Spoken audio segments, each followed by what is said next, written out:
듣는 라디오 채널 인프피 라디오시입니다. 오늘은 지난 시간에 예고했던 대로 2025년 노벨 문학상을 수상하신 크라스너 호로코이 라슬로의 사탄 탱고 책 이야기를 오늘 해드릴까 합니다. 라슬로는 헝가리의 작가죠. 이분이 노벨 문학상을 2025년에 수상을 하였는데 헝가리의 작가로는 두 번째로 수상을 하셨습니다. 그러니까 이 헝가리에는 노벨 문학상 수상자가 두 명이 있는 것이죠. 그 두 번째로 수상한 크라스너 호로코이 라슬로입니다. 헝가리 현대문학의 거장이자 실존의 묵시론적인 실존 문학의 거장인 라슬로라고 교보문고는 이렇게 설명을 하고 있는데요. 이분이 이제 1954년생이에요. 거의 나이가 71이 조금 넘으셨죠. 그런데 70이 넘은 나이에 노벨 문학상을 수상을 하셨습니다. 2015년에 맨부커상을 먼저 수상을 했고요. 2025년에 노벨 문학상을 수상을 했습니다. 사탄 탱고, 저항의 멜랑콜리 이런 식으로 책이 유명한 책이 있고요. 저는 이 사탄 탱고를 빨간 표지로 되어 있는 빨간 표지의 책을 읽었습니다. 이 사탄 탱고라는 책을 가지고 영화 감독 벨라타르가 영화를 7시간짜리 영화로 만들어낸 적이 있는데 영화 감독이신 벨라타르도 올해 별세를 하셨습니다. 1월에 별세를 하셨죠.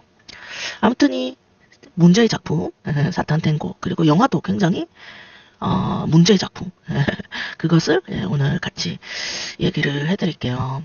이 사탄 탱고는 공산주의 그 당시 헝가리의 공산주의를 다루고 있는 책입니다. 책을 출간했을 당시가 1985년인데요.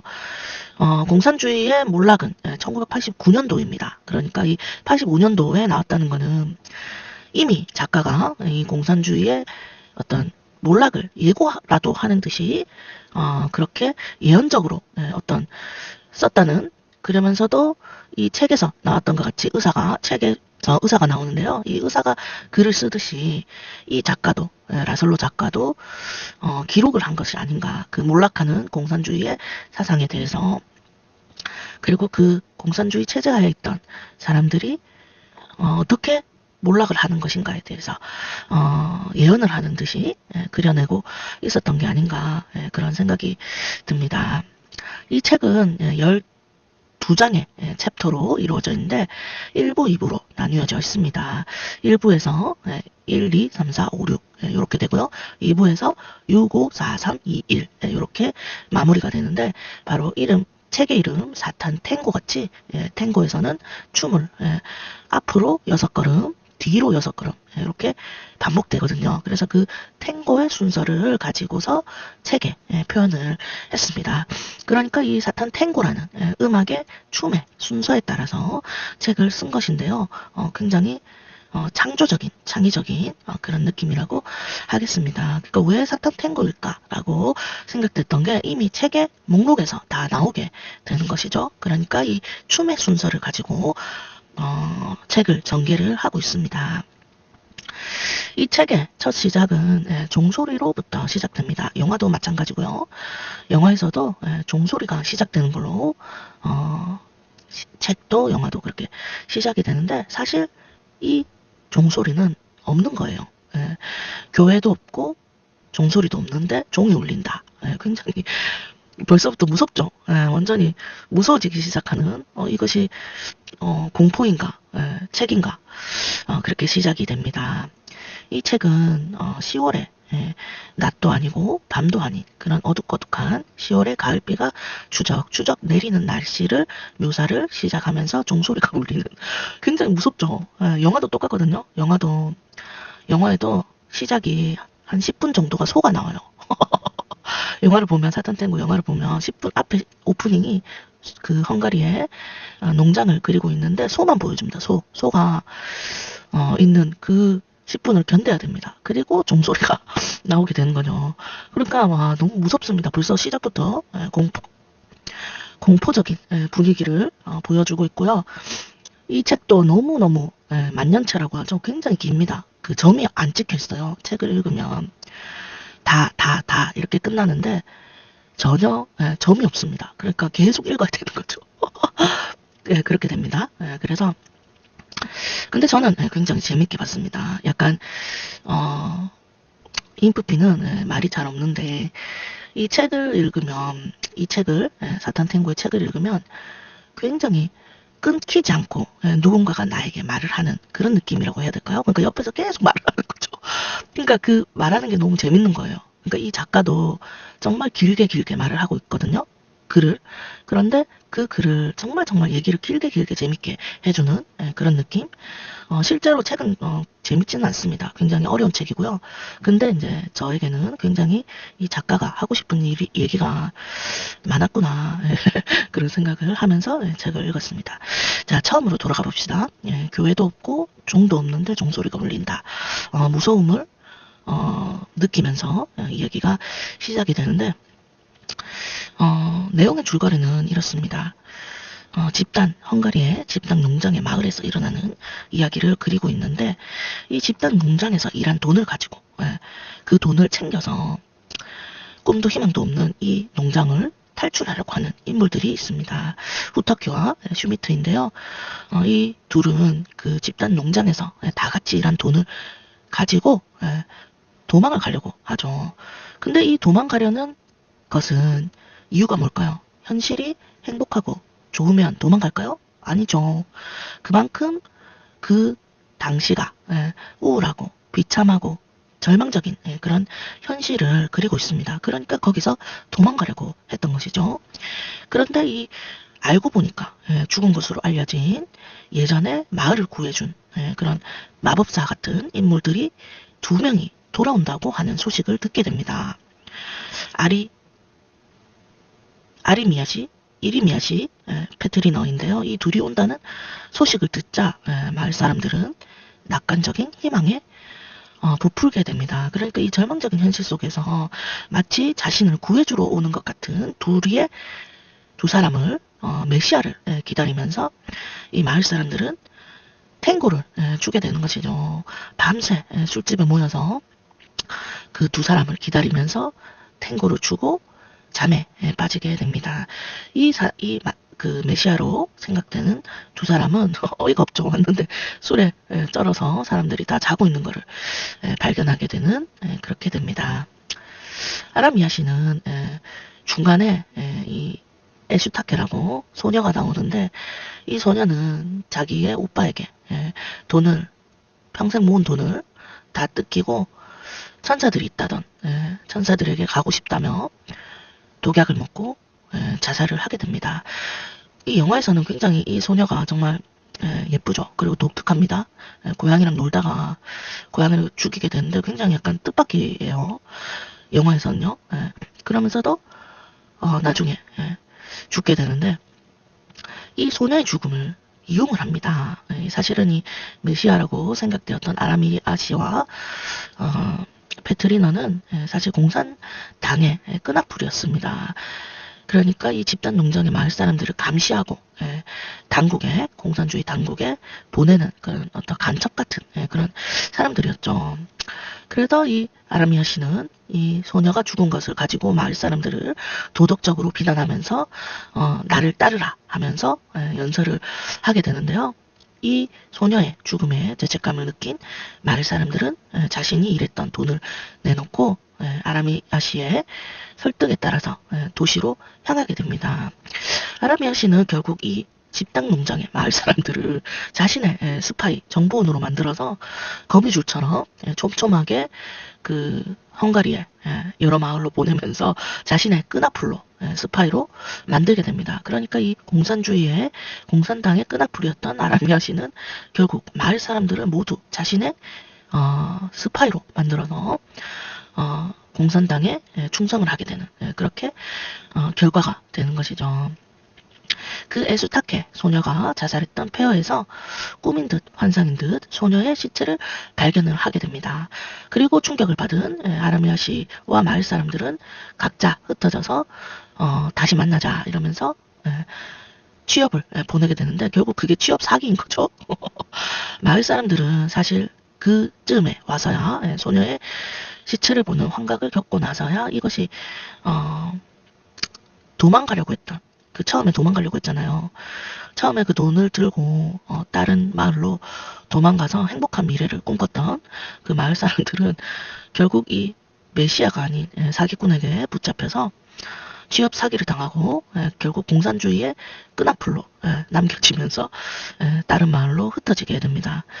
그러면서 이 마을 사람들의 절망을 이용하고 배반한 거미 같은 이 아라미아 씨는 공산 당국에 보고를 하게 되죠. 보고서를 보내게 됩니다. 그리고 이 마지막 장에서 의사가 나오거든요. 의사는 이 마을 사람들의 이야기를 철저하게 기록을 합니다. 그러면서 마지막 장에 종소리에 이어서 글쓰기가 중단이 되는데 바로 이 종소리 기억나시죠? 처음에 종소리입니다. 자, 너무나 무섭죠? 처음에 교회도 없는데 종도 없는데 종소리가 나왔는데 책의 끝에 마지막 장에서 의사가 이 마을 사람들의 기록을 하고 있었는데 종소리에 의해서 끝나게 됩니다. 이 종소리를 확인하고 글을 다시 쓰기 시작하는데 그것이 바로 처음에 이야기의 시작으로 돌아가는 것이었던 것으로 책이 끝나게 됩니다. 굉장히 무섭죠. 이제 2부의 1장이 바로 원이 닫히다라고 끝납니다. 그러니까 이 춤은 첫 번째부터 6걸음 갔다가 6번째에서 첫 번째로 돌아가는 그 춤이 원이 닫힘으로써 끝나게 되는 것이죠. 그러니까 이 절망적인 공산주의의 체제 하에서 도망치려고 했었지만 사기를 당하고 다시 절망적인 종소리로 시작되는, 그러니까 이 헝가리의 어떤 마을에서 일어났던 이 절망적인 기록이 계속 반복된다는 것이에요.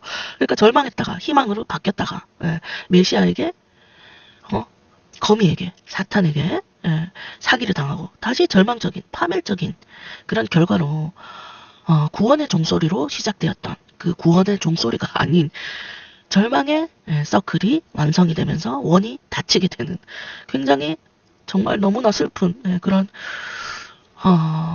소설이라고 할 수 있겠습니다. 정말 뭐라고 해야 될까? 묵시론적인, 종말론적인 절망밖에 없는 그런 원이 닫힘으로써 작가는 이 공산주의를 이렇게 묘사를 했습니다. 정말 충격적이죠. 이 노벨문학상을 수상했던 그 스웨덴 한림원에서 발표한 것은 이 종말론적인 한 가운데서도 예술을 증명해낸 강렬하고 예언적인 작품이라면서 이 사탄탱고를 평가를 했습니다.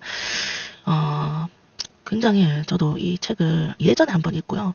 이번에 그 노벨문학상을 탔기 때문에 다시 한번 읽었는데 굉장히 그때도 그랬지만 지금도 굉장히 충격적인 구원의 존재는 없다라고 끝나는. 그리고 이 소설은 성경과도 비슷하잖아요. 메시아를 기다리고 있었는데 사실 메시아는 짜가였다, 가짜였다 이러면서 구원은 없다라고 이렇게 끝나게 됩니다. 그러면서도 이 의사가 기록을 한 것이, 이 의사가 사실 저는 작가라고 생각하거든요. 이 작가가 객관적으로 그 헝가리의 그 전체 농장에 대해서 그 공산주의 하에 있었던 그 헝가리 농장의 황폐한 마을들을 객관적으로 현실을 기록한 것인과도 동시에 절망을 그리고 있는 그런 책이 아닌가. 그러면서 또 영원히 원이 닫힘으로써 영원히 반복되는 영원 회귀의 엔딩을 그리고 있는 그런 소설이었습니다. 이 사탄탱고는 1985년도에 책이 출간됐고 그 뒤로 10년 후에 1994년에 영화 감독인 벨라타르가 사탄탱고를 만들어냈고요. 이 라슬로가 각본을 써서 사탄탱고 영화가 7시간 18분으로 무려 438분이라는 타임을 기록하면서 영화화가 되었는데 굉장히 건조하고 황량하고 정말 절망적인 그런 영화입니다. 저는 이 영화도 봤거든요. 그래서 영화를 7시간짜리니까 3부로 나뉘어서 인터미션을 2번이나 주면서 영화를 보았습니다. 그러니까 인터미션이 2번이 있을 정도로 영화를 끊어봤는데 굉장히 힘듭니다. 영화 자체도요. 그리고 굉장히 소설도 만연체니까 길잖아요. 영화도 똑같아요. 계속 롱테이크가 계속 똑같은 씬이 10분 이상 나오거든요. 그래서 그 처음 장면도 소가 한 10분 보여주고요. 그 다음에 그 아라미아 씨와 페트리너가 걸어간 장면도 한 10분 나와요. 계속 똑같은 장면이에요. 굉장히 황당하죠. 근데 그 장면을 굉장히 잘 묘사를 했습니다. 흑백 영화고요. 건조하고 황량한 그 헝가리의 묘사를 굉장히 잘했다. 거의 그 영화를 보면 책을 본 것과 같습니다. 벨라타르 감독은 그 토리노의 말이라고 이것도 영화가 했는데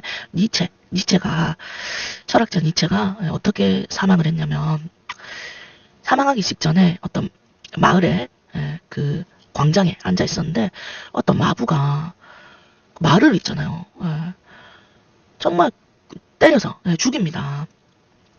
그래서 그 니체가 말을 왜 때리냐면서 말 때리지 마라 하면서 그 말을 끌어안고 막 펑펑 울다가 기절을 하게 되는데 그 이후에 죽게 됩니다. 그러니까 이 니체가 마지막으로 봤던 그 말이 토리노의 말인데 이 토리노의 말도 굉장히 영화가 보면 감자 먹는 장면 나오거든요. 토리노의 말이라는 영화에서 보면 거기도 희한해요. 정말 이것도 그 라슬로가 각본을 써줘가지고 벨라타르 감독이 만든 건데 하여튼 이 감독이 정말 대단하다고 생각합니다. 아무튼 그 영화도 토리노의 말도 흑백 영화인데요. 그 영화도 굉장히 이 사탄 탱고처럼 감자 먹는 장면만 한 10분 나오는데 또 정말 아무튼 이 감독의 마지막 말로 이 사탄 탱고를 끝내볼까 합니다.